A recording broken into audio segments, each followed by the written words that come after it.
What I want to know is ಈ ಒಂದು patients ಜೊತೆ how has the journey been Shreya hearing clinic ಅಲ್ಲಿ ಅದೊಂದು, ಅಂಡ್ ಆ ಒಂದು ಟ್ರಸ್ಟ್ ಅನ್ನೋದು ಹೇಗೆ ಬಿಲ್ಡ್ ಮಾಡಿದ್ರೆ?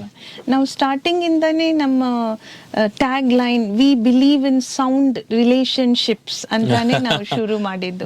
ಯಾಕಂದ್ರೆ ಈ ಇನ್ಸ್ಟ್ರೂಮೆಂಟ್ ಒಂದು ಸಣ್ಣ ಭಾಗ, ಅದನ್ನ ಯಾವ ತರ ನಾವು ಅಳವಡಿಕೆ ಮಾಡ್ತೀವಿ ಆ ಪರ್ಟಿಕ್ಯುಲರ್ ಪರ್ಸನ್ಗೆ, ಮತ್ತೆ ಹ್ಯಾಂಡ್ ಹೋಲ್ಡಿಂಗ್ ಅಂತ ಅವ್ರನ್ನ ಕೈ ಹಿಡ್ಕೊಂಡು ನಾವು ಇದರ ಬಗ್ಗೆ ಅವರಿಗೆ ಪ್ರೋತ್ಸಾಹನೆ ಕೊಟ್ಟು ಅವ್ರು ಹಾಕೋಬೇಕು.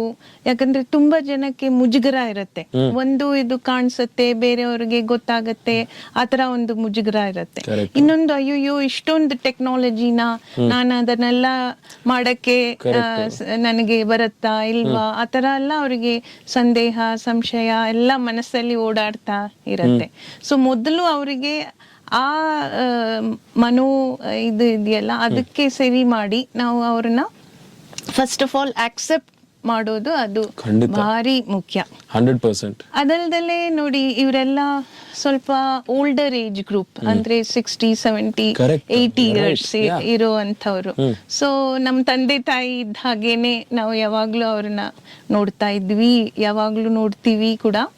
ಸೊ ಅವಾಗ ಏನಾಗತ್ತೆ, ಸ್ವಲ್ಪ ದಿನ ಆದ್ಮೇಲೆ ಏನೋ ಒಂದು ಸಂಶಯಗಳು ಅವ್ರಿಗೆ ಬಂದೇ ಬರುತ್ತೆ. So we have a comprehensive maintenance program. So every 6 months we will hand hold them.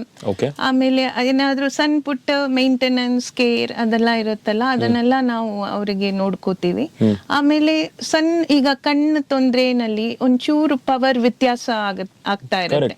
So ಅದೇ ತರ ಕಿವಿನಲ್ಲೂ ನಾವು ಎವ್ರಿ 1 year ಅವ್ರಿಗೆ ಏನಾದ್ರೂ ಹೆಚ್ಚು ಕಡಿಮೆ ಆದ್ರೆ ಅದನ್ನ ರೀಟ್ಯೂನಿಂಗ್ ಅಥವಾ ರೀಪ್ರೋಗ್ರಾಮಿಂಗ್ ಮಾಡಿ ಅವ್ರಿಗೆ ಇನ್ನೂ ಅವ್ರು ಬೇರೆ ಬೇರೆ ಸಿಚುವೇಶನ್ಸ್ ಅಲ್ಲಿ ಯೂಸ್ ಮಾಡೋ ತರ ನಾವು ಅವರಿಗೆ ಯಾವಾಗ್ಲೂ ಹ್ಯಾಂಡ್ ಹೋಲ್ಡ್ ಮಾಡ್ತೀವಿ. ಸೊ ಅದನ್ನ ರೀಟ್ಯೂನಿಂಗ್ ಅಂತ ಕರೀತಾರೆ ಅಥವಾ ರೀಪ್ರೋಗ್ರಾಮಿಂಗ್ ಅಂತ ಕರೀತಾರೆ. That's the whole process.